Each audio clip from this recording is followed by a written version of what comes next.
ఇక డీటెయిల్స్ చూస్తే తెలుగుదేశం పార్టీ గెలుపు వైసీపీ జగన్ కు షాక్ ఇచ్చిందని, ఆ దెబ్బ నుంచి కోలుకోకముందే నిన్న ఎమ్మెల్యే కోట ఎమ్మెల్సీ ఎన్నికల్లో మరో దెబ్బ కొట్టామని తెలుగుదేశం పార్టీ జాతీయ అధ్యక్షులు చంద్రబాబు నాయుడు అన్నారు.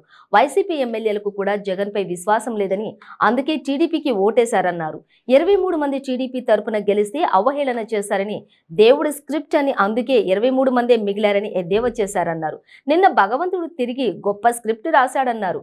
23 ఓట్లు 23వ తేదీ 2023న భగవంతుడు స్క్రిప్ట్ తిరగరాశాడని, ఇకపై టీడీపీ అన్స్టాపబుల్ అని, గేర్ మార్చి స్పీడ్ పెంచుతున్నామని, సైకిల్ దూసుకెళ్తుందని, అడ్డం వచ్చిన వారిని తొక్కుకుంటూ ముందుకు వెళ్తుంది అని అన్నారు. ఇక ఆడబిడ్డలు, తెలుగు తమ్ముళ్లు అందరూ పోరాటానికి సిద్ధమే అంటూ చంద్రబాబు సమరశంఖం పూరించారు. ఏదో మనకు ఆ రోజు 23 వస్తే దేవుని స్క్రిప్ట్ అంట. ఇప్పుడు నేను అడుగుతున్నా జగన్మోహన్ రెడ్డి, 23వ సంవత్సరం మార్చి 23వ తారీఖున 23 ఓట్లు మళ్ళా తెలుగుదేశం పార్టీకి పడి పంచుమర్తి అనురాధ బ్రహ్మాండమైన మెజార్టీతో గెలిచిందంటే అది తెలుగుదేశం పార్టీ. ఇది కూడా దేవుని స్క్రిప్టే రాశాడు. మళ్ళీ దేవుడు తిరగ రాశాడు.